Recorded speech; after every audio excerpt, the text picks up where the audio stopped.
போடுற கைலி எல்லாம் இருக்கும்ல அதெல்லாம் கிழிஞ்சினா அப்படியே இது முடிச்சு போட்டு அதே தான் கட்டிட்டே இருப்பார். அதுதான் ரொம்ப டைஜஸ்டே பண்ண முடியாது. 15 வருஷம் தான் அதுக்குள்ள இந்த வேட்டி கிழிஞ்சு போச்சு. ஊசி நூல் எடுத்துட்டா போய் வேட்டியோட எக்ஸ்பைரி டேட்டுக்கு தீர்ந்து எவ்வளவோ நாள் ஆச்சு. இனி தைக்கிறதுக்கு அது இடம் இல்ல. இந்த பக்கம் தச்சா இந்த பக்கம் கிழியுது, இந்த பக்கம் தச்சா இந்த பக்கம் கிழியுது. அவசியத்துக்கு போயிட்டு ஏதாவது கிரைண்டர் அது இதுன்னு ஏதாவது கொண்டு வந்து வாங்கிட்டு வந்து வச்சிடறான். வீட்டுக்கு தேவையானது தானே சார், அது கூட வாங்க சார். அப்படி வாங்கிட்டு வந்து வச்சாலும் டெய்லி இட்லி மாவு வாங்கிட்டு வா, இட்லி மாவு வாங்கிட்டு வான்றான். என்ன இல்ல ஃபீல் ஆகுதுங்க. கிரைண்டர் அப்படியே இருக்கும். ஆமா அப்படியே இருக்கு சார். அப்புறம் எதுக்கு சார் வாங்கி யூஸே கிடையாது சார். அது அவர் பாஷையில கரண்ட் பில் மிச்சம் பண்றேன் சார் நானு. அவர் பாஷையில கரண்ட் பில் மிச்சம் பண்றீங்களா? சொன்ன இந்த மாதிரி எல்லாம் பேச சொல்லி யாரா சொல்லி கொடுக்குறா?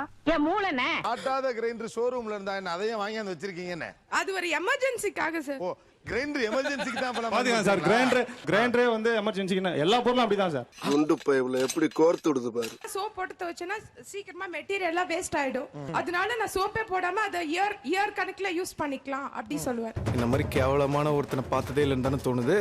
இருட்டா மச்சி, நீயே ஃபர்ஸ்ட் வந்துட்டு போ. என்ன பண்ணிட்டு இருக்காரு சார்? ஹீஸ் a போலீஸ் டிபார்ட்மெண்ட்ல. தெரியாம நான் பாட்டு கேட்டேனே.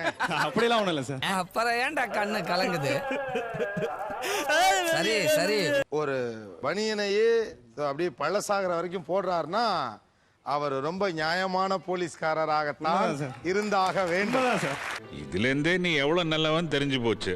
வீட்டுக்கு வந்து நான் இருக்கும்போது யாரோ பிச்சையோ எடுக்கிறது ஏதோ வந்து கேட்பாங்க. என் ஒய்ஃபை பார்த்தாங்கன்னாவே ஒரு மாதிரி ஆயிடுவாங்க. மகாபிரபு நீங்க இங்கே வந்துட்டீங்களா? பாட்டிமா இருக்கிறாங்க, ரெகுலரா வந்து எனக்கு கரெக்டா வந்துருவாங்க, தேடி கொடுத்துட்டு இருப்பேன். இனிமே நீங்க வந்து சண்டே தான் வரணும், வீக்லி ஒன்ஸ் தான். ஆமா அது டைம் சொல்லிட்டாங்க உங்களுக்கு.